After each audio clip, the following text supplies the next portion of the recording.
Yes, रंगमंच ये है, बहुत बहुत काम करते हैं ये लोग, जिनकी वजह से आज मैं आपके सामने हूँ। विजय और Jaidev, this whole coconut tree, this is what they are doing. Is theater is wonderful. Akanksha Gade is my actress, she's also watching. That's lovely. अब सच सच बोलना पड़ेगा, झूठ पकड़ा जाएगा। सारे मेरे अपने लोग। Salim Akhtar, hi hi Salim, that's so wonderful to have people who are there keen to hear. तो ये थिएटर इन लाइफ तो मेरे मेरे जन्म से जुड़ा हुआ है। मतलब नानावटी अस्पताल की बात कर रहा हूँ 1966 की, जब my mother had labour pain and when she delivered baby boy, my father was called and then father went down। उस ज़माने में एक फ़ोन हुआ करता था नानावटी में नीचे, तो वो कॉइन डाल के फ़ोन किए उनके बड़े भाई को और बता दिया एक बेटा हुआ है। उसके बाद डॉक्टर ने फिर से बुलाया, एक और बेटा है, एक और है, और वो मैं था। तकरीबन 1 घंटा 22 मिनट तक अंदर था छिपा हुआ। पता नहीं, हो सकता है कि रंगमंच के बारे में सोच रहा था, कितना विशाल रंगमंच है बाहर इंतज़ार करता हुआ। बाद में पता भी चला कि शेक्सपियर ने कहा है world is a stage, and then that's how I came. It was all kind of a theatrical surprise entry, जो मेरे घर वालों को तक नहीं पता था। तो ये तो मेरी एंट्री है। तो थिएटर वहीं से शुरू हुआ। और कई लोग तय करते हैं, जैसे बड़े होते हैं बच्चे तो अपने माँ बाप कहते रहते हैं कि मेरा ये बेटा ये पायलट बनेगा, ये इंजीनियर बनेगा। कोई कहेगा, अगर कोई म्यूजिशियन है कहेगा म्यूजिशियन बनेगा, कोई कहेगा थिएटर वाला है तो कहेगा हाँ। अब जैसे कि एक्टर के बेटे होते हैं तो कहते हैं कि जाहिर सी बात है, पर फिर भी ये ज़रूर कह देते हैं वो जो चाहे बनेगा। Dolly Ahluwalia Tiwari, hello, hi hi Dolly. Nutan, hi नमस्ते। तो thank you Pratham, Madhuri ji thank you. Yes, that's a Tushar dramatic entry. पर जैसे बड़ा हो रहा था मेरे पास हमेशा से पता नहीं क्यों, पर मेरी आंखें कहीं तो क्षितिज, यानी कि अगर हम आई लेवल पे ले आए कैमरा को, तो यदि मेरी आंखें यहाँ होनी चाहिए तो मेरी आंखें कहीं तो ऐसे कहीं ऊपर होराइजन और आकाश से आसमान से मिलती, कि जैसे कि मैं माउंटेनियरिंग करता था तो मैं एज ए मतलब 13 साल का चिल्ड्रन रैम्बलर्स ग्रुप था, और मुकुंद देवधर और वो सब, हम सब बच्चे चले जाते थे। पर मैं माउंटेन टॉप पर जाने के बाद बस कहीं और ही खो जाता था। मुझे इंटरेस्ट नहीं था कि अब फिर से नीचे भी लौटना है। So I think that was the always the journey where to get lost. जब मैं आज कहता हूँ एक्टर्स से कि लर्न टू गेट लॉस्ट, कि अगर आप खोओगे नहीं तो कुछ पाओगे नहीं तो आप एक जो आपका नाम है, आपकी जो उम्र है, आपका जो वज़न है, वो लेकर और आपके पास जो स्मृतियां हैं उसके साथ आप खड़े रहते हो किरदार के साथ, और फिर किरदार तक आप पहुंच नहीं पाते क्योंकि आपके बीच आप खुद ही खड़े रहते हो। तो खोना बहुत ज़रूरी है कि आप जो हो उसको जैसे जैसे खोओगे वैसे वैसे किरदार के पास चले जाओगे। Isha, that's nice to hear that you have seen Ram, thank you. I am just mentioning here about how one can just feel lost, and it can be useful to it's a long gaze, I always say, before a new character you're approaching। तो मेरे जीवन में ये आदत रही कभी south की। उन दिनों में ये भी होता था कि फैमिली की फैमिली पूरी चली जाती थी हॉलीडेज़ के लिए साउथ का ट्रिप, तो एक बस होती थी, तो वो बस में हम रहते थे। तो वो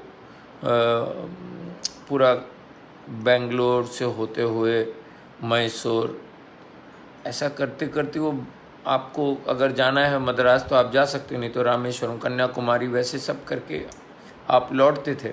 लेकिन मैं कभी भी उस बस में, या मुझे याद नहीं होता था कि मैं कहाँ कहाँ घूमा हूँ। इतना ज़रूर था कि मैं कहाँ खोया हूँ, इतना मुझे याद ज़रूर रहता था कि किसी नदी किनारे बैठ गया तो बैठ ही गया, है ना। तो अरे ओम भाई भी आ गए हैं, ओम कटारे, बड़ा मज़ेदार रहा इनके साथ काम करना। सखाराम बाइंडर इन्होंने खुद किया है विजय तेंदुलकर का, और हमने साथ में नाटक किया सखाराम की खोज में हवालदार।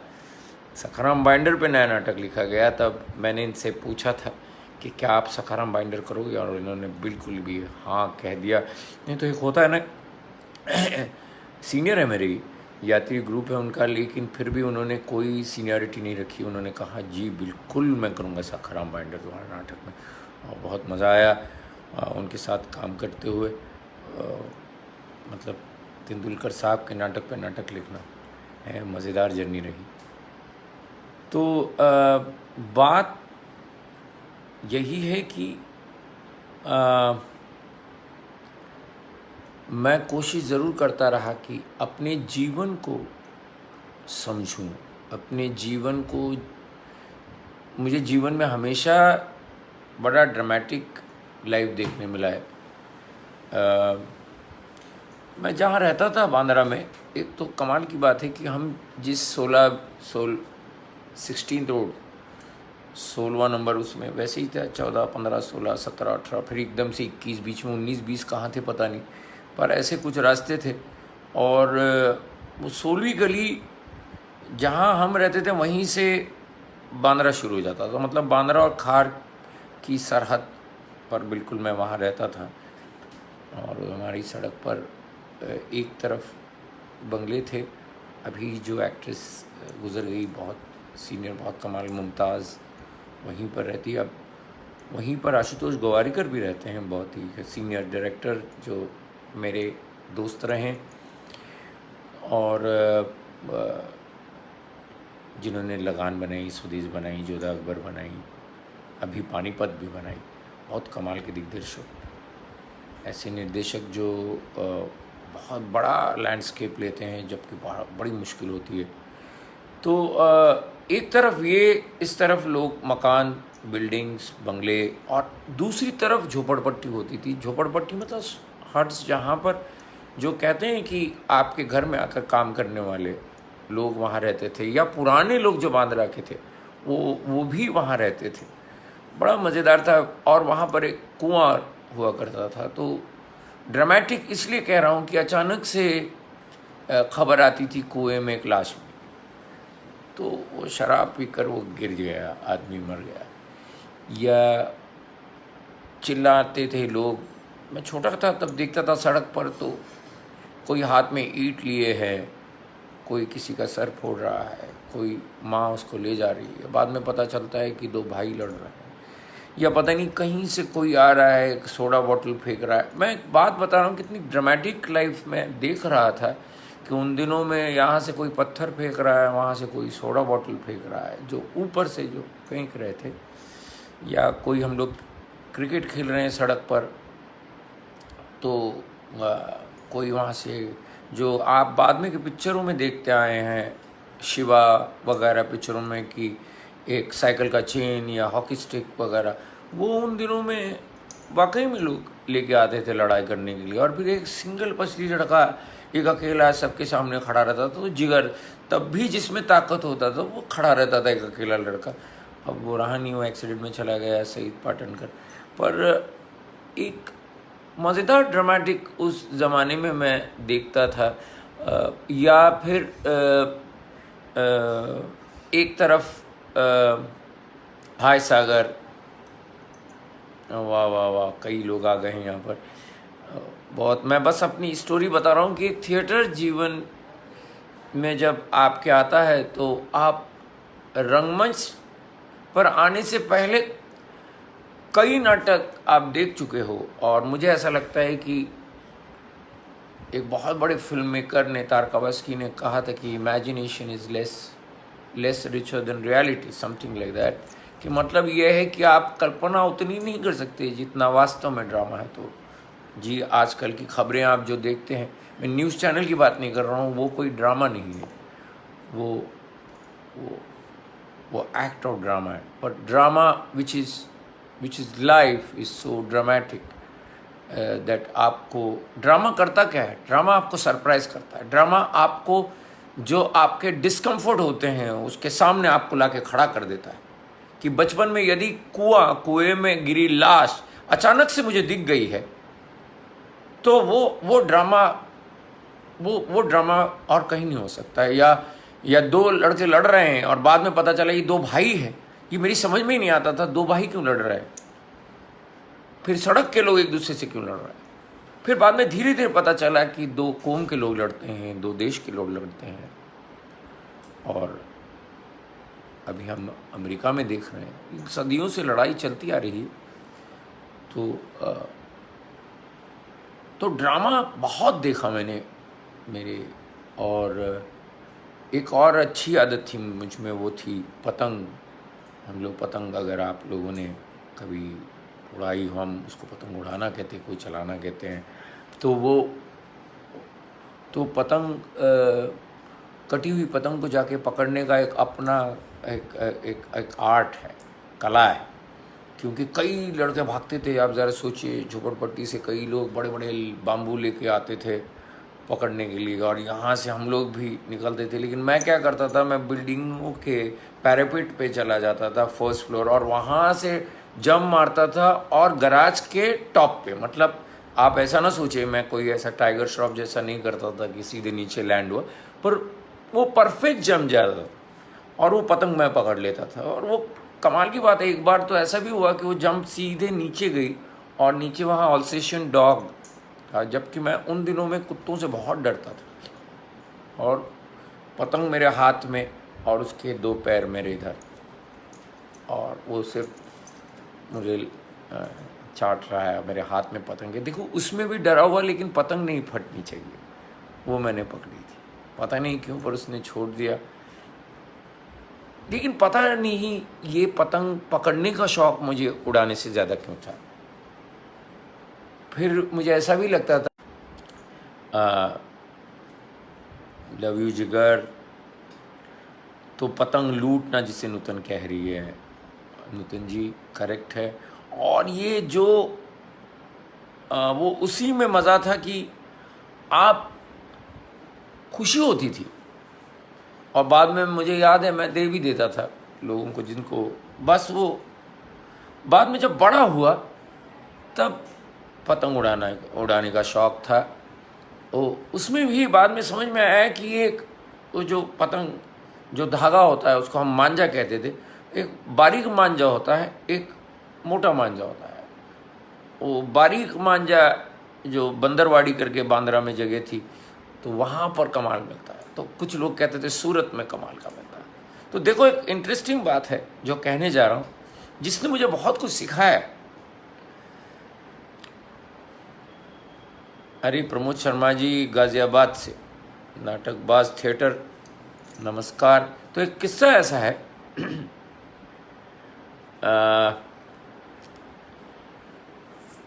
सॉरी मलंग में छोटा रोल था, क्या करूं। उन्होंने कहा था मुझे एक लंबा सीन है और प्लीज़ हेल्प अस, तो मैं उस चक्कर में गया, और जैसे भी था, एक्टर ने अपना काम करना होता है, पर उन्होंने मुझे बताया था एक ही सीन है, इसलिए मैंने किया था, कोई बात नहीं। तो वो किस्सा ऐसा है कि मैं पतंग उड़ाता था, और बहुत मतलब ये होता था कि जो संक्रांत जिसे हम कहते हैं, वो 14 जैन, लगभग 14 जैन ही होता है जनरली। तो छोटे बच्चे बिल्डिंग के सारे, 2 बिल्डिंग्स थी हमारी कॉलोनी में, तो 2 बिल्डिंग्स के सारे बच्चे छोटे छोटे आते थे वहाँ पर और वेट करते थे कि अब मेरा एक निक नेम है विजू मामा, तो विजू मामा अब पतंग और सबकी पतंग काटेगा, और बेताज बादशाह की तरह बाद में आखिर में मेरी पतंग, बहुत ऊपर चली जाती थी, बिल्कुल इतनी छोटी हो जाती थी पतंग, और फिर उनके हाथ में देता था। बच्चे बिल्कुल कोशिश करते थे उड़ने के उसके साथ, लेकिन उनको बड़ा मज़ा आता था दो चीज़ों का। एक तो काय पोचे बोलने का कि मैंने काटी है पतंग। मैंने सुना है काय पोचे ये गुजराती वर्ड से आया है, कापियोछे का काय पोचे बना, ऐसा कहते हैं। फिर वो शायद हो सकता है रिसर्च का सब्जेक्ट हो।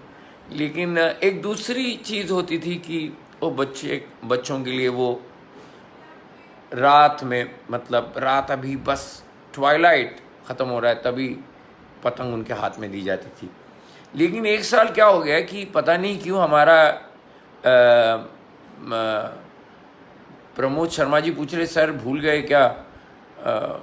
खैर अभी बहुत पुरानी बातें याद करने की कोशिश कर रहा हूँ, 25 साल पीछे चला गया। तो मैं जो भी पतंग उड़ा रहा था उस साल मेरी हर पतंग कट रही थी। तो बच्चे बड़े नाराज़ हो गए थे, वो काय पोछे बोलने का उनको चांस ही नहीं मिल रहा था, और हर बार पतंग कट रही। फिर पता नहीं क्या हुआ, मैंने बच्चों की तरफ देखा, मैं मेरे टेरेस के कोने में चला गया, और मैंने सोचा पेज वेज नहीं लड़ाते, इसको उड़ने देते, और एक कोने में से पतंग को उड़ाता गया और बहुत छोटी हो गई पतंग। और मैंने बच्चों को बुलाया, चुपके से किधर आओ, पकड़ो। तो पीछे की बिल्डिंग वाले लोगों ने देखा कि ये तो उड़ा रहा है, अरे वो देख उधर है। तो वो लोग मेरे बिल्कुल जहाँ उड़ा रहा था वहाँ से मुझे काटने के लिए आए। अब सब डर गए अपनी पतंग। लेकिन अब मानोगे नहीं, जिन्होंने भी कोशिश की मुझे काटने की, उनकी पतंग कटते गई। और अचानक से मुझे ये इल्हाम हुआ कि पतंग वही है, मांझा भी वही है, मतलब धागा। बदला क्या है? बदला यही है कि उड़ान है। उड़ान की वजह से हवा जो लगी है उससे जो धागा है वो उसमें वज़न आया हुआ है, और उस वज़न के कारण अब मैं काट रहा हूँ। मतलब बात समझ में आई। जब मैंने पतंग पहले शुरुआत में उड़ा रहा था तो नज़दीक ही कट रहे थे। जब मैंने सोचा ये नज़दीक के दुख को मिटा दूँ, एक ऊंची उड़ान ले लूँ, तो उसके सामने ये कुछ भी नहीं, और ये खुद ही कट रहे थे।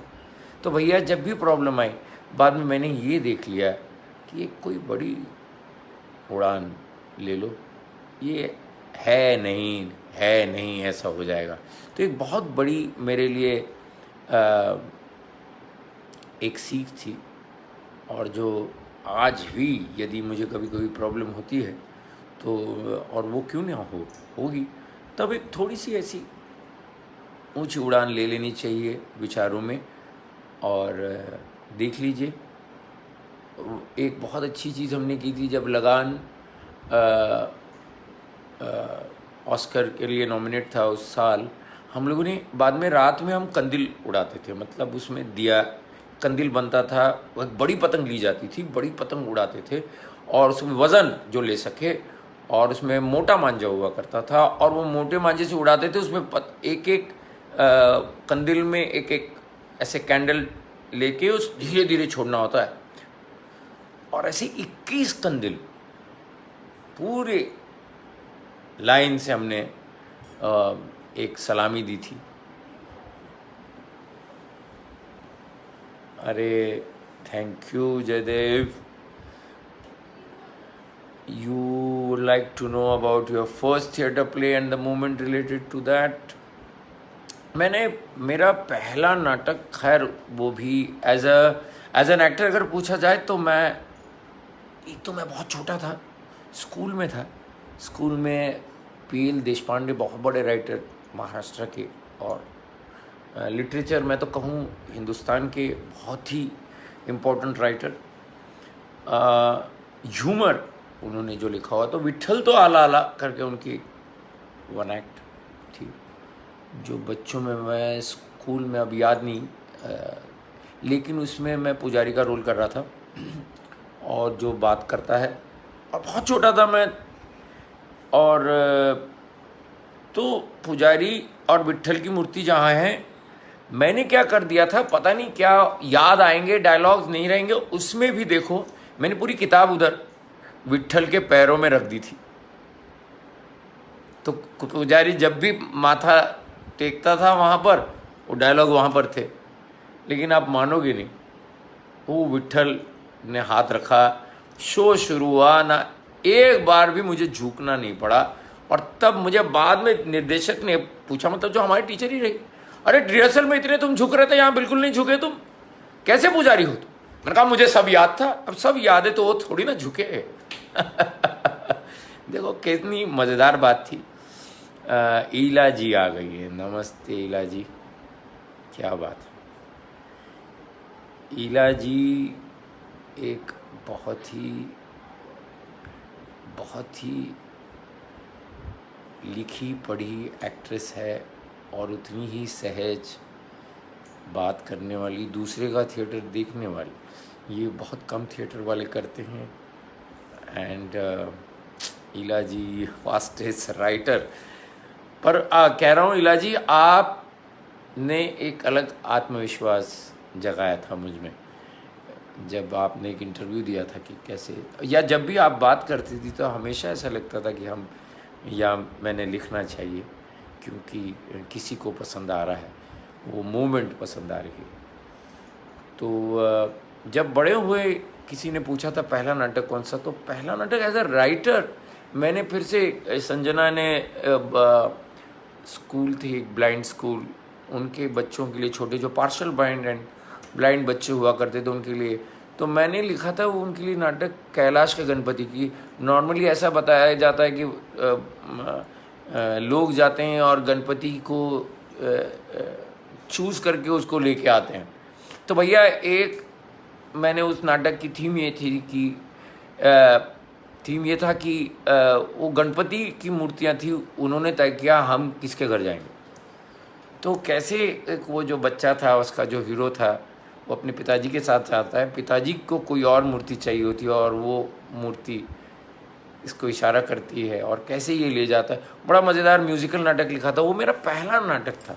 और मैं ईला जी, ये मैंने सेशन रखा था थिएटर इन लाइफ, तो मुझे ऐसा लगता है उसकी जो रिहर्सल्स थी, जो छोटे ब्लाइंड स्कूल, मतलब जो मेहर करके उसकी प्रिंसिपल थी, और उसका जो छोटे बच्चे, मुझे डर लगता था ये स्टेज से गिरेंगे कभी, मतलब वाकई में कुछ बच्चों को तो कुछ भी दिखाई नहीं देता था, लेकिन जो रिहर्सल करते थे वो गणपति को वो देखते थे, ऐसा लगता था मुझे, ऐसा लगता था कि जो गणपति मैंने लिखा हुआ है वो मुझसे अधिक वो देख रहे हैं। मतलब आज भी रोंगटे खड़े होते हैं जब मैं सोचता हूँ उसकी रिहर्सल्स, उसका शो। तो वो मेरा पहला। अब मुझे बताइए, थिएटर जीवन में और रंगमंच पे बताया गया जीवन जो नाटक कहलाता है, थिएटर दोनों तरफ है, और जो जीवन में घटता है वो कहते हैं ना कि नाटक असत्य है मात्र उसमें कुछ सत्य है, इसलिए वो जीवन का नाटक कहलाता है। तो पृथ्वी थिएटर में मैंने पहला नाटक किया था ड्रीम मैन, जो मैंने कहा कि बचपन में मैं खोता ही था। Ila ji, love your work, वक्तन, keep doing good work, I will, I promise you. Payal ji आपको से कुछ कह रही हैं, love your music Ila ji. और कुमुद मिश्रा जी, ये कुमुद मिश्रा जी ये वही ग्रेट एक्टर तो नहीं कुमुद जी?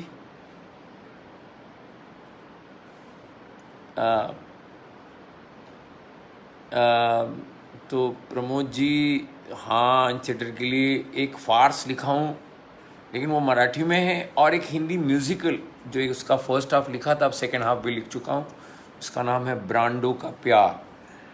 तो अब उसका म्यूज़िक, उसमें वक्त लगेगा, जब बनेगा तब ज़रूर। But yes Tushar, life is also a drama. Acting में क्राफ्ट क्या होता है? भावेश, क्राफ्ट पे काम करना मतलब किन चीज़ पे काम करना होता है? क्राफ्ट का देखो ऐसा है कि जो आप करते रहोगे और जो मोल्ड बनता जाएगा, और अगर वो वर्क करता गया तो वो क्राफ्ट बन जाएगा, फिर उसको कहते हैं आपका स्किल। लेकिन हाँ, कुछ ठोस है ऐसा कि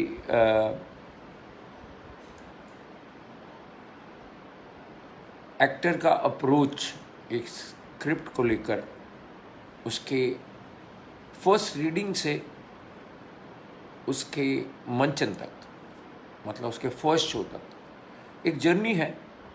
वो जर्नी में एक प्रोसेस एक्टर का क्या होता है कि वो पहले वो लाइनों को, लेखक की लाइन है, एक नाटककार की लाइन है, वैसे ही पढ़ता है, फिर धीरे धीरे उस किरदार की लाइनें ऐसे पढ़ता है, और फिर धीरे धीरे वो उस किरदार को निभा रहा है इस तरह पढ़ना शुरू करता है। और फिर जल्दी ना करे लाइनें याद करने की, और यदि कोई निर्देशक उसको पहले ब्लॉक करता है तो उस हिसाब से देखें। लेकिन कभी भी लाइनों को ब्लॉकिंग के साथ याद ना कीजिएगा। टेक्स्ट अपनी जगह होता है, वो एक टेक्स्ट समझ कर उसको याद करना होता है। फिर वो भले बैठ के बोले, खड़े होके बोले, घूम के बोले, नाचते हुए बोले, गाते हुए बोले, लेकिन वो आप उसको तरीका ये रहना चाहिए कि टेक्स्ट पहले अंदर कर लिया, और फिर नाटक के लिए जो शैली की ज़रूरत है वो आपको समझ में आ रही है या नहीं आ रही। मतलब कभी फिजिकल थिएटर होता है, और यदि आप, जैसे मैंने कहा, म्यूज़िकल नाटक का यदि मैं हिस्सा बनूं और मैं एक्टर हूं, तो मुझे क्या करना पड़ेगा? मुझे मेरे डायलॉग्स को एक रिदम देना पड़ेगा, एक लय, ताल होना बहुत ज़रूरी है, जो हो सकता है कि बाकी के गद्य नाटक में ना हो। लोगों तक अपने किरदार को पहुंचाने का एक अपना तरीका होता है जो इंडिविजुअल हो सकता है। देखिए, आप जो पढ़ते आए हो कि एक स्तानिस्लावस्की थियरी है, मेस्नर थियरी है, कई सारी थियरीज आ गई है अभी तो, मतलब just to be on the lighter side, आजकल इतने लोग वर्कशॉप्स भी ले रहे हैं, तो कई लोगों के अपने अपने एक्सपीरियंसेस हैं। लेकिन तरीका तो वही रखिएगा, या तो आप अपने तरफ किरदार को ले जाइए या आप किरदार की तरफ चले जाइए। दोनों ही अर्थपूर्ण होने चाहिए, दोनों सक्षम होने चाहिए, ताकत होने चाहिए। लोगों को कहीं तो लगना चाहिए कि समाज में ऐसा कोई किरदार घूम रहा है। यदि आप रंगमंच पर हो तो आपको उस थिएटर में बैठे हर दर्शक तक पहुंचना है।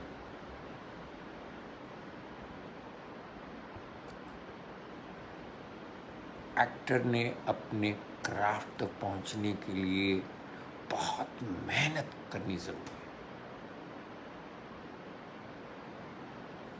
है। जैसे मैं क्रिकेट खेलता था तो आपको बता दूं कि क्रिकेट में स्टांस होता है तो ज़रूर एक कॉपी बुक स्टाइल होता है, लेकिन कई स्टांस ऐसे होते हैं जो बैट्समैन से कहा जाता है आप जैसे कंफर्टेबल हो वैसे रहिए।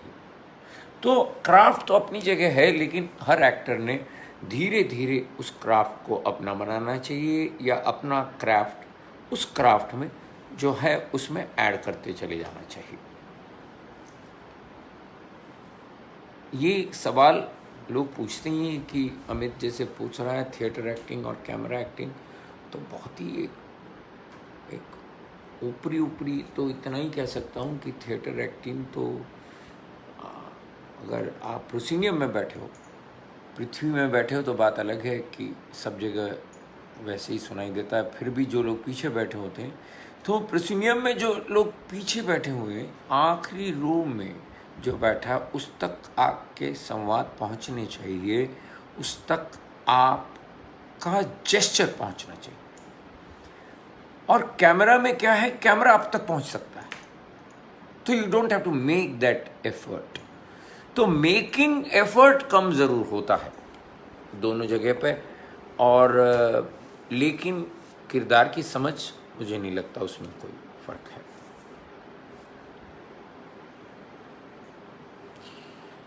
प्रफुल्ल पूछ रहे हैं साधु बैरागी, वैसे मैं नहीं कर रहा हूँ, मतलब मुझे दिए जा रहे हैं। हो सकता है मेरे भीतर कहीं तो वो एक फ़कीर सा हो, जिस कारण या मेरा जो आउटलुक है वो हो सकता है कि वैसा हो, इसलिए मुझे वो रोल मिल रहे हैं। पर एक बात बता रहा हूँ, नसीब वाला हूँ। पंडित सत्यदेव दुबे करने वाले थे वो रोल स्वदेश का। आशुतोष जी के दिमाग में पहले पंडित सत्यदेव दुबे थे, और फिर वो गाना वगैरह था, और वो तो मैं आ गया। और वो भी मैंने, आशु मेरा दोस्त रहा है, अभी भी दोस्त है। जैसे ऑफिस में गाना सुन रहा था, उसने कहा ये गाना सुन, मैं सुनता। मैंने कहा ये कौन कर रहा है? तो कह रहे तू करेगा? मैंने कहा क्यों नहीं करूँगा, तो मैं करता हूँ। और वो ऐसे ही कर लिया, मतलब जरा सोचिए। और वो कमाल का, मतलब जावेद साहब ने लिखा, और हरिहरन, कैलाश खेर और उदित नारायण जी ने गाया, और वो कमाल का विजुअलाइज किया गया। आशुतोष गोवारिकर और राजू खान और नितिन देसाई ने जो कैरावन बनाया, वो कहते हैं ना रहमान साहब का कमाल का म्यूजिक, एक बहुत कमाल की चीज़ हो जाती है, उसका मैं हिस्सा बना। I wonder how many actors have the grasp of these theories they claim to use. In my opinion, many use this as a jargon. I guess doesn't matter who understands or not, but if you like their performance, देखो वो एक संवाद है कि जीने की आदत लगने से पहले सोचने की आदत हो जाती है, कुछ लोगों को समझने की आदत लगने से पहले करने की आदत हो जाती है। So doesn't matter as long as it works, but you're right in a way that many times we speak theories, and that is why I don't talk much about theories, because I feel सिद्धांत को follow करना मेरा काम नहीं है, और ना कि उसको तोड़ना, बल्कि अपने सिद्धांत को खोजते रहना मेरे ख्याल से ये अपना काम है। So if you want to know as your personal craft or your own voice, I think you should be on search and just keep on doing. Sir आप डायरेक्शन कर रहे हैं या स्क्रिप्ट लिखते हैं? रश्मीन, जहाँ तक रंगमंच है वहाँ पर लिखता, निर्देशक भी हूँ, और जाहिर सी बात है अपनी चीज़ें खुद ही प्रोड्यूस कर ले तो अच्छी बात है। You can tell us which is your best experience in theatre? My best experience in theatre, अभी इन recent times ही चले जाना चाहिए। मैंने मराठी में एक सर प्रेमात सकाय करायचे, सरला का ही किया है translation, adaptation in a way, that's been wonderful. Marathi audience said, one of the audience वो सेड इट दैट कि 20 साल पहले आपने हिंदी में किया, अगर मराठी में किया होता तो मेरे पिछले 20 साल अच्छे गए होते हैं। Thank you इलाजी। लुक तो मैंने क्या बनाया, लॉकडाउन ने बनाया है। कुछ ये नया लुक होगा सबका, lockdown look. Yes Dolly ji, an actor has its his her own theory, and theory से ज़्यादा I think his own experiences, and if they reoccur and then it becomes a theory.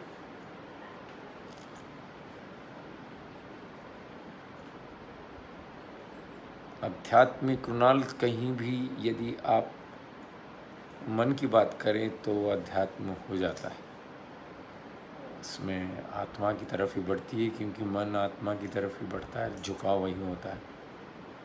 और जहाँ सांस ठीक ठाक चल रही है तो बात वही होती है।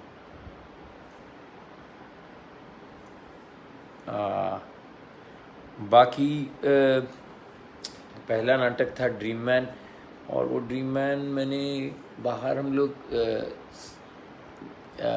पृथ्वी के बाहर प्लेटफॉर्म परफॉर्मेंस करते थे। उन दिनों में प्लेटफॉर्म परफॉर्मेंसेस मतलब 2 शोज़ के बीच बाहर एक 30 मिनट का नाटक अलाउड था, तो मुझसे लिख गया वो 50 मिनट का।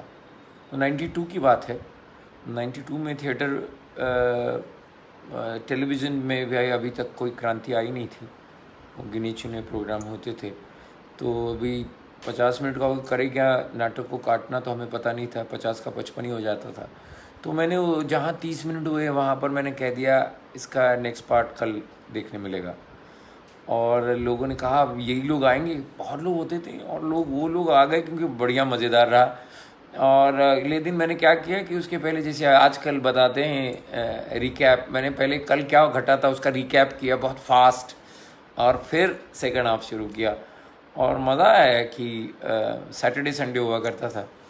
तो वो था ड्रीम मैन। और वो ड्रीम मैन एक हरियाणा से आया हुआ एक्टर बहुत जल्दी सुपरस्टार बनना चाहता है, अनिल यादव ने बहुत ही यादगार किरदार निभाया, जिसने भी देखा कभी नहीं भूला। और अमित मिस्त्री बाद में आए, लेकिन उसके पहले प्रशांत नारायणन ने एक सिंगर जो सूरत से आया हुआ है, जो पहले सिंगर अपना सा ठीक करना चाहता है, ऐसे दोनों साथ में रहते हैं। दोनों के लक्ष्य कितने अलग है। और जब दोनों का स्वप्न साकार करने के लिए एक ड्रीम मैन उनके स्वप्न में आता है, तो दोनों के अलग अलग लक्ष्य किस तरीके से उनको साकार करने में मदद करता है। और उसमें फिर एक्टर को बहुत परेशान करता है कि उसको मेहनत करनी है, उसको जल्दी से स्टार बनना। तो बड़ा मज़ेदार था वो पूरा एक ड्रीम मैन। तो जब 2 दिन हुआ फिर ऐसा लगा कि वाकई में इसका कुछ हो सकता है। तो अगले साल उसको फुल लेंथ लिखा गया और वो अंदर परफॉर्म किया गया था। ड्रीम मैन पहले जब तभी था, केन फिलिप्स करके एक था, वो अब है नहीं यहाँ पर। फिर बाद में मैंने ड्रीम मैन का रोल किया और वो बढ़ता गया। The relationship in search Sarla is so complicated but you made it so simple to understand how. Vijay, अब तुम पूछ रहे होगे कि निजी जीवन में है क्या। सरसर सरला यदि कुछ लोगों ने ना देखा हो तो बता दूं, प्रोफेसर और स्टूडेंट्स के बीच का रिश्ता है। ख़ास करके उस फणीधर, केशव और सरला, ये 3 स्टूडेंट्स, और ये 3 स्टूडेंट्स जब कॉलेज में थे तब कुछ ऐसा रिश्ता था कि फणीधर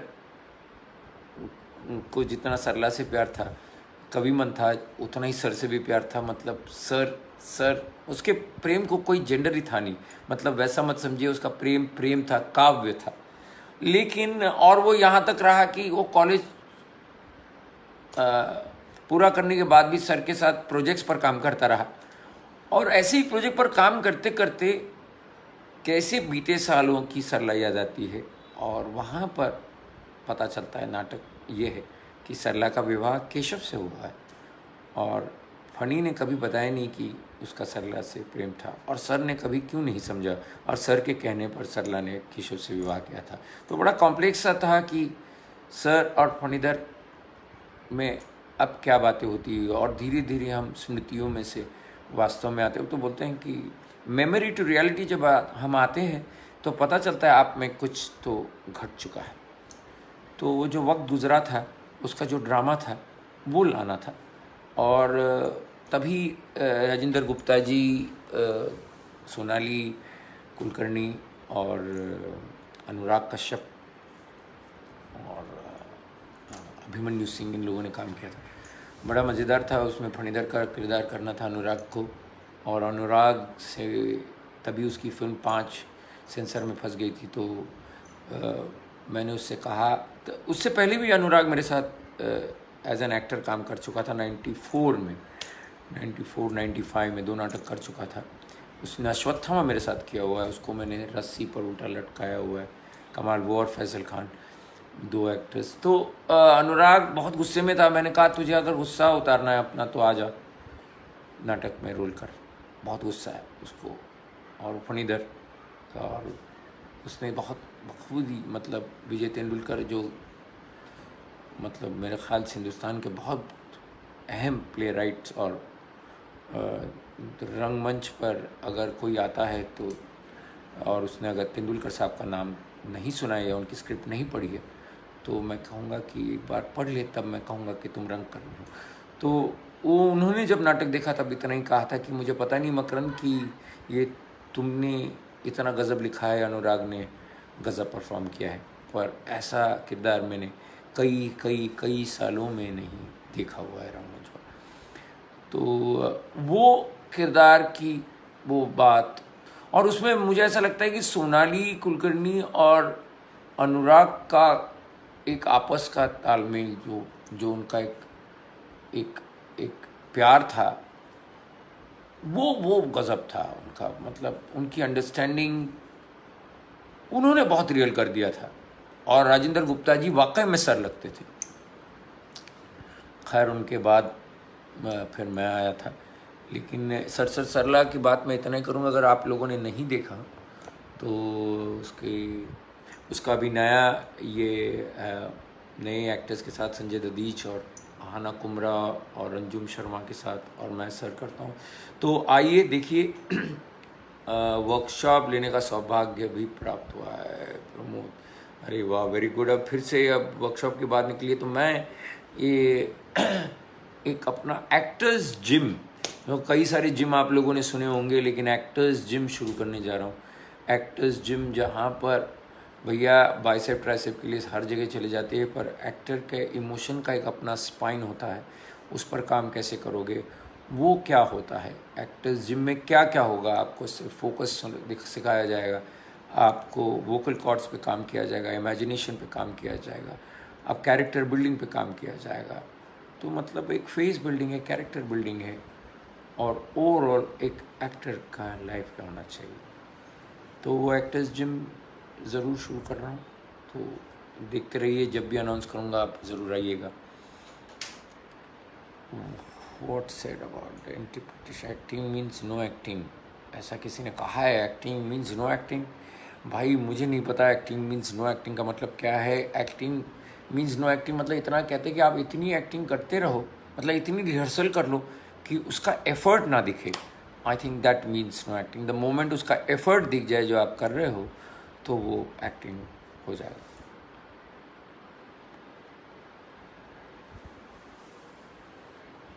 फाइनेंशियल प्रॉब्लम तो बिल्कुल है, you are absolutely right Anita ji की।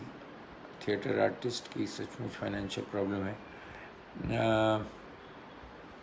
कहीं रंगमंच के कलाकारों में निराशा ना भर दे। जी अनीता जी, हम कोशिश कर रहे हैं, मतलब जी थिएटर के साथ हम कुछ कोशिश कर रहे हैं कि ताकि एक कैंपेन शुरू कर रहे हैं, मतलब उस पर काम हो रहा है टू हेल्प। पर मैं इतना ही कहूँगा कि प्लीज़ एकदम निराश ना होइए। यदि कोई दिक्कत है तो हम ज़रूर आप तक पहुंच जाएंगे, लेकिन प्लीज़ डोंट बी सो कि अब क्या होगा, ज़्यादा आगे का ना सोचिए। देखिए हम जितना सोचेंगे वो जैसे बुद्ध ने कहा है कि भैया आने वाला विचार ही तय करता है कि आप उसको सुख की आँख से देखो या दुख की। तो कहीं ऐसा ना हो जाए कि निराशा की आँख से देखोगे तो अगले कई दिन आप निराशा को ही या उसकी लपेट में आ जाओगे। पर मैं वास्तव बिल्कुल समझता हूँ, एक थिएटर एक्टर पर कुछ काम शुरू होने वाला है। जैसे कि अब कोशिश की जा रही है कि ऑनलाइन कैसे किया जाए या थिएटर में भी कैसे शुरू किया जाए। बस अपने आप को निराश ना होने दीजिए, और कभी कोई प्रॉब्लम हो तो ज़रूर पहुंचने की कोशिश कीजिएगा। Spontaneity in theatre acting, spontaneity, हाँ मतलब ये भी कहा जाता है कि जैसे आप थिएटर में जैसे सीन शुरू हो जाता है और अचानक से कुछ नए करंट टॉपिक्स होते हैं, वो आपके जहन में रहते हैं और उससे कोई बात आपके मुंह से निकल जाए, उसको आप स्पॉन्टेनिटी कह सकते हैं। पर हर बार वो स्पॉन्टेनिटी काम आती है कि नहीं पता नहीं, क्योंकि क्या होता है कभी कभी उसको बैड टेस्ट में कहा जाता है और हो सकता है दूसरा एक्टर उसके लिए तैयार ना। स्पॉन्टेनिटी में ये कहूँगा कि आप अपना जो शो है उसको दोबारा करते हुए ऐसे करें जो ऐसा लगे कि अभी वो घट रहा है। हो सकता है आपके पॉजेस बदल जाए, हो सकता है आपका पिच बदल जाए, हो सकता है कि वो किसी निर्देशक को पसंद बना, बट किसी चीज़ को अभी घट रहा है ऐसा करोगे, वो स्पॉन्टेनियस कहलाता है।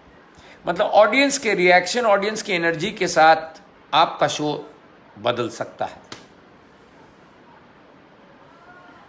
I was blessed to meet Tendulkar Sahib once at a literature fair. He spent good 20 minutes talking with me. You are blessed, Tushar. What is success for a theatre actor? Theatre actor रंगमंच के साथ जुड़ा रहे, ये success है।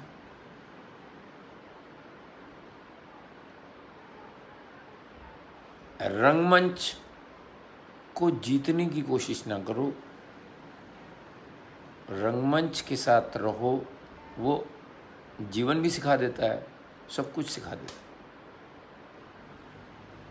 सादिया जी आ गई, कमाल की एक्ट्रेस आ गई, बहुत ही खूबसूरत, बहुत ही प्यारी ज़बान है इनकी, आवाज़ लय है।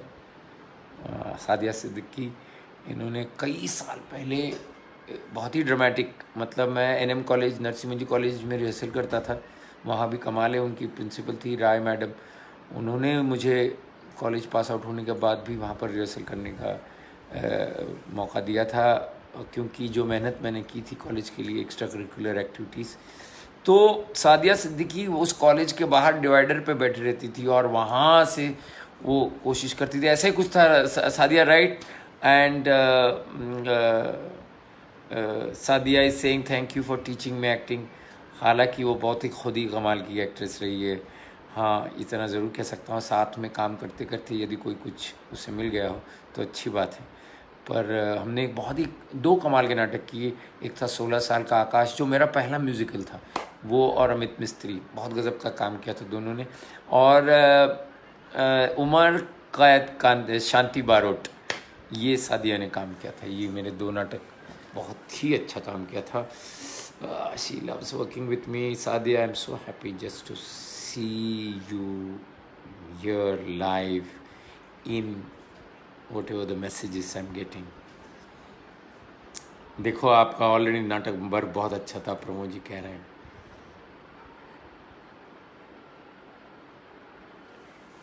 संगीत में आविर्भाव, तिरोभाव इज क्लोज टू स्पॉन्टेनिटी, ऐसे नूतन जी कह रही हैं। बिल्कुल बिल्कुल हो सकता है। संगीत में तो मैं इतना अधिकार से नहीं कह सकता, पर स्पॉन्टेनिटी, उसी चीज़ को हम दोबारा से करते समय ऐसा ना लगे कि ये पहले कर चुके हैं, तो उसे स्पॉन्टेनियस कहा जाता है, ऐसा मुझे लगता है।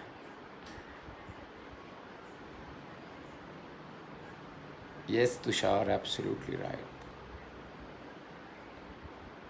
इसके लिए आप कुछ सोचने वाले थे, उसके लिए कोई प्लान हुआ है ये आपका? हमें बहुत रॉयल ओपेरा हाउस के लिए बस ये म्यूज़िकल लिखा है तो ज़रूर रॉयल ओपेरा हाउस में करूँगा, ज़रूर करूँगा। टू टैंगो भी आपका बहुत अच्छा है, प्लीज़ सौरभ शुक्ला से कह दीजिए और उनको ले आइए यहाँ पर, कोकोनट थिएटर वाले। सुंदर लग रहे हैं आप। ये है सादिया की कमाल, ऐसी प्यारी प्यारी बात कह देती है कि आपको ऐसा लगता है कि कितना अरसा बीता है, मिले नहीं मिले, पर फिर से ऐसा लगता है कि मिल चुके हैं, अभी करीब से मिल रहे हैं। ये सोशल डिस्टेंसिंग का समय है, कैसे हक दें आपको सादिया जी लेकिन प्यार हमेशा से, हमेशा से है। और थिएटर इन लाइफ मेरा ऐसा ज़रूर रहा है। हाय इनायत, ये इनायत जी आए, बहुत बड़े लाइट डिज़ाइनर है, बहुत घूमते रहे हैं दुनिया। और ये और इनके भाई साहब हिदायत समी, जो खुद भी डायरेक्टर है, एक्टर है, दोनों ने साथ में काम किया है लीला जी हंस रही हैं, वाह और ये दोनों को कमाल था। मैं बताऊं, अगर आप पृथ्वी थिएटर पहुंचे हैं, कभी गए हो, तो कैटवॉक ऊपर है। कैटवॉक पर यदि आप चले जाओ, कैटवॉक मतलब ऊपर जहाँ पर ऊपर से लाइटें टंगाई जाती है, उसके लिए वहाँ पर एक छोटा सा एक ब्रिज सा होता है, इस तरफ से उस तरफ जाने के लिए। और उधर पूरे आप सीधे खड़े नहीं रह सकते हर जगह। तो वहाँ पर एक सम्रांगण नाटक था, 94 में किया था, जिस पर अनुराग कश्यप की मैं बात कर रहा था, वो और फैसल खान, एक एक ऐसा वुडन ब्रिज नीचे जाता है, उस पर वो चढ़ते हैं और उसको ऊपर खींचना होता था। तो ये दो जो स्ट्रांग, मैं कहता हूँ सबसे बलशाली मेरे जो दो दोस्त एक्टर्स रहे हैं, ये जो सामी ब्रदर्स, वो दोनों खींचते थे और मैं उनके साथ, ये तब से हमारे साथ हैं। मतलब इनका मेरे जीवन में, मेरे थिएटर में बड़ा सहभाग रहा है। तो नाइस टू सी यू इना।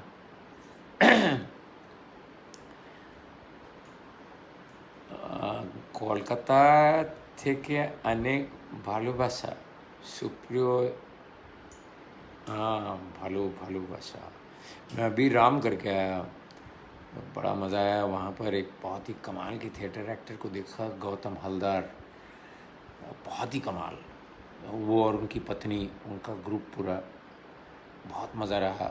और वहीं पर राम का शो करते समय वहाँ जो एक किस्म से लंबी कतार थी और डिसिप्लिन, मतलब डिसिप्लिन से रविंद्र भवन में लोग 1 घंटा पहले आके सब लाइन में खड़े और एक एक करके अंदर जा रहे हैं।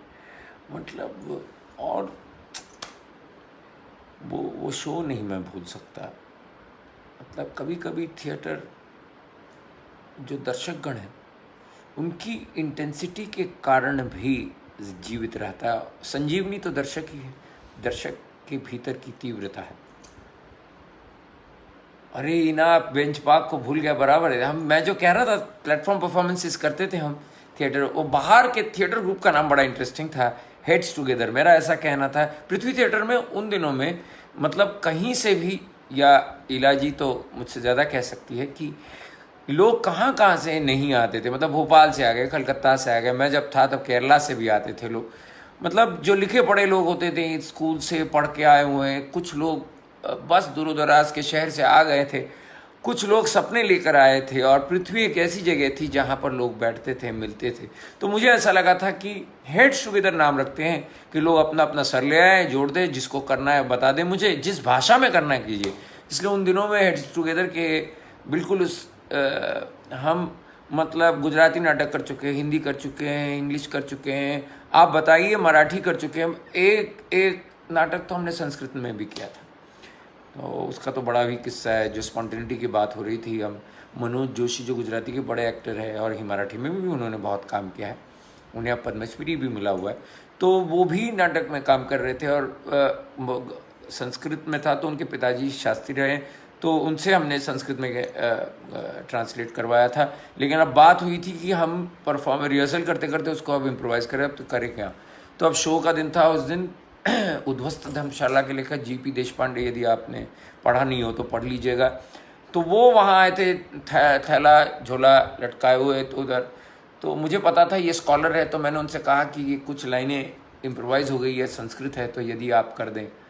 और उन्होंने वहाँ पर खड़े खड़े हमें बता दिया था कि ये क्या है। तो बड़ा मज़ा आया था कि एक बड़े नाटककार हमारी स्पॉन्टेनिटी को स्पॉन्टेनियसली दाद दे रहे हैं और हिंदी के संवाद को संस्कृत बना रहे हैं। कई नाटक आ जाते मुंबई आकर देखें, बाप रे, ये प्रमोद कमाल है। गाज़ियाबाद से मुंबई आकर देखें, उसने देखकर 9 बजे का शो देखकर रात को 2 बजे दिल्ली की फ़्लाइट वापस। पृथ्वी में था नाटक पत्नी। ये गज़ब का है प्रमोद, तुम्हें पहले तो सलाम। ये तो मैंने अभी कहा कि ऐसे लोग हैं तभी तो नाटक जिंदा है। पत्नी नीलाद्री कुमार एक सितार के बहुत बड़े माइस्ट्रो है, और उन्होंने हमारा एक नाटक देखा था और उन्होंने कहा था कि मकरंद तुम्हारे साथ कुछ करना है। और मैंने कह दिया कि 1-1.5 साल बीत गया, कुछ समझ में नहीं आया क्या करेंगे, लेकिन मैं एक सोलो करने वाला था। मैंने कहा मैं सोलो एक्ट करूँगा, तुम सोलो बजाओ, ऐसा कैसा रहेगा। और वो आ गए अपना साज लेकर, और हम दोनों की रिहर्सल ऐसी होती थी कि मैं अपना करता था, वो अपना बजाते थे। फिर मैं कहता था ये अगर हो सके यहाँ ब्लैकआउट है, अब देखिए। ऐसा करते करते वो नाटक बना जिसकी रिहर्सल, हर रिहर्सल भी एक शो थी। और एक ऐसा शो था उसका कि पत्नी पृथ्वी में जब शो किया था, तब जो नीलाद्री सर के माइस्ट्रो के जो चाहने वाले थे वे आए थे और हमारे चाहने वाले थे, तो बड़ा मज़ा आया था कि कोलैबोरेशन सा हो गया कि नाटक और संगीत प्रेमी ऐसे दोनों ऐसे आधे आधे, या हो सकता है 60-40, नाटक वाले थोड़े ज़्यादा होंगे लेकिन नीलाद्री को सुनने वाले बहुत ज़्यादा थे, तो बड़ा मज़ा आया। और उसमें एक अपना ग्रामर बनता रहा, जो आप किसी ने पूछा था कि क्या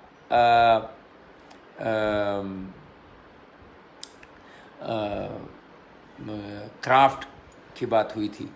मुझे याद है इरफान देखने आया था एक शो, और इरफान खान ने शो देखते हुए मुझसे इतना ही कहा था कि यार मैं शो शुरू हुआ तो मुझे ऐसा लगा कि क्या क्या है ये नाटक, ये ग्रामर क्या है यार, ये ग्रामर क्या है। और फिर धीरे धीरे मैंने कहा ग्रामर कैसी की तैसी यार, तो देख रहा मज़ा आ रहा है यार, अभी लोग सब ऐसे देख रहे हैं, मैं भी फिर देखने लगा यार, मैं भी देखता रहा यार, मज़ा आ गया, मज़ा आ गया यार। फिर वो 9 बजे का शो 10 बजे ख़त्म हुआ होगा, 10:15 बजे, 75 मिनट्स का शो था वो। उसके बाद वो 1:30 बजे तक रुका था यही बात करते हुए। तो कभी कभी क्राफ्ट ग्रामर बनता जाता है, एक दो लोग जब जुट जाते हैं, और जाहिर सी बात है कमाल की ऑडियंस। ईना वो दिन भी क्या दिन थे, अरे दिन तो आज लॉकडाउन में है लेकिन यादें हैं तरोताज़ा। डॉली जी, sharing journey, yes, that's we need to just say it। कुछ चीज़ें आज बात करते हुए मुझे भी याद आ रही। आप ही ने सिफारिश की थी नादिरा मैडम से नाटक दयाशंकर की डायरी के लिए, कोटि कोटि धन्यवाद। सोलो प्ले कर पाया आपकी वजह से, आप ही ने सिफारिश की थी नादिरा। अच्छा प्रमोद जी क्या बात कर रहे हैं, ये कुछ चीज़ें ऐसी है कि जर्नी ही कमाल है। क्या बताऊँ, मेरे लिए थिएटर इन लाइफ कमाल था कि कुछ साल पहले, अब ईयर याद नहीं है, कि थिएटर फेस्टिवल था, और Prithvi theatre festival, annual theatre festival, और नादिरा जी ने मुझे फ़ोन किया था और मैसेज भेजा था असल में, और फिर नादिरा जी का फ़ोन आया था कि मकरन, मैं उनकी माँ ने, जो कि बहुत बड़ी राइटर रही और उन्होंने बहुत काम किया, और उनकी अपनी आइडियोलॉजी बहुत ही खूबसूरत आइडियोलॉजी उनकी, तो उन्होंने जो उनकी जीवनी पे नादिरा जी ने नाटक लिखा था, तो वो एक सोलो पीस करने जा रही थी, तो उन्होंने कहा I need your help, and because वो खुद काम कर रही है अंदर, तो मैं बाहर से, तो वो जो दिन मेरे रहे, क्योंकि नादिरा ज़हीर बब्बर जैसे एक्टर एक्ट्रेस मैंने वाकई में, मतलब जैसे नसीर सर या परेश रावल या सरिता जोशी जी या इला जी, कई ऐसे लोग हैं जो गज़ब के एक्टर रहे हैं, थिएटर डिलाइट जिन्हें माना जाता है, मुझे लगता है नादिरा जी बिल्कुल वहाँ हैं, मतलब अमेजिंग अमेजिंग। उसकी रिहर्सल्स मैं कभी नहीं भूल सकता, मतलब और वो नाटक रिहर्सल में मैंने जितना जिया है, और उसका पहला शो, और मैं बैठा हूँ और बगल में जूही बैठी, उनकी बेटी, और मुझे याद है सतीश कौशिक जी देख रहे थे, और जैसे नाटक ख़त्म हुआ, तालियां बजी, उन्होंने मेरा हाथ पकड़ा, और बहुत कुछ मेरी समझ में आ गया कि मैं नाटक जो कर रहा हूँ वो क्या कर रहा हूँ।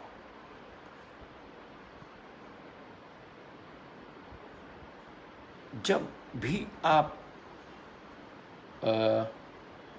नाटककार, मतलब नादिरा जी किरदार, उनकी माँ की जीवनी को जीवित कर सके यदि हम, तो वो बहुत बड़ी बात होती है। मैंने कहा कि नाटक में मज़ेदार बात है कि जीवन का कोई ऐसा सत्य है जिसका नाटक खेला जाता है, भले ही वो अभी असत्य लग रहा हो लेकिन उसमें सत्य है। थैंक यू इला जी calling that amazing direction. Thank you. But it is all this wonderful when you meet such, when you work with such great life. I think I will never forget what that experience of my life. Lalit Tripathi ji, namaskar. Vicky. Hi Arun. Coconut is a golden bridge, of course. That's wonderful. I think it's the time to say goodbye. There are many things to speak, but remember, in this COVID times, मैं इतना ही कहूँगा कि अपना एक ख्याल रखिएगा, वो जो भी सरकारी सूचनाएं, गाइडलाइंस, उसको फॉलो कीजिएगा और बी काम. मेडिसिन हो ना हो, लेकिन लोग तो ठीक हो ही रहे, तो इम्यून सिस्टम बरकरार रखें और कोई एक्स्ट्रा कुछ चीज़ करने की आवश्यकता नहीं है. मैं क्या करता हूँ बता देता हूँ. अगर विटामिन सी की कोई गोली मिल गई तो ले लेता हूँ, या तो नींबू पानी पी लीजिए, हल्दी का पानी पी लीजिए गर्म पानी में, या तो अगर आपको दूध अच्छा लगता है तो दूध में डाल के पी लीजिएगा, या आप गुनगुने पानी से थोड़ा सा नमक डालकर, जब भी आपको गले में कुछ लगे तो हल्का सा गुनगुने कर लीजिए, गर्म पानी पीजिएगा. और कभी मल्टीविटामिन टैबलेट लीजिए जिंक के साथ, ये भी कहा जाता है. और बाकी बस कॉन्फिडेंट रहिए और कोई बड़े रिस्क ना लीजिएगा, और किसी पे गुस्सा मत हुइए. शांति से कह दीजिए अगर किसी ने मास्क नहीं कहा है तो. झगड़े मत कर लीजिए, नहीं तो और कोई और कारण हो जाएगा. मतलब हम में तो वही है, अरे देखो यार वो 6 फीट दूर नहीं है. अब जितनी दूरी, जितनी स्पेस होगी उतनी दूरी रख सकेगा कोई आदमी, आप जहाँ चले जाओगे, है ना. तो ज़रा कॉमन सेंस कोशिश कीजिएगा, थोड़ा हंसते हंसते रहिए. क्या है कि ये लगाने के बाद भी हंसी तो दिखाई देगी और वो आँखों में दिखाई देगी. तो चलो, bye bye everybody. Great, love you all. Thank you for all these big people being there. कल रंगमंच पर रहेंगे 6 बजे. जयती जी आई, सो प्लीज़, बहुत कमाल की एक्ट्रेस है वो, आप ज़रूर उनको सुनने के लिए आ जाइए. और कोकोनट थिएटर को सलाम. जयदेव और विजय, आप दोनों को भी thank you very much for coming. And can I से बाय टू एवरीबॉडी.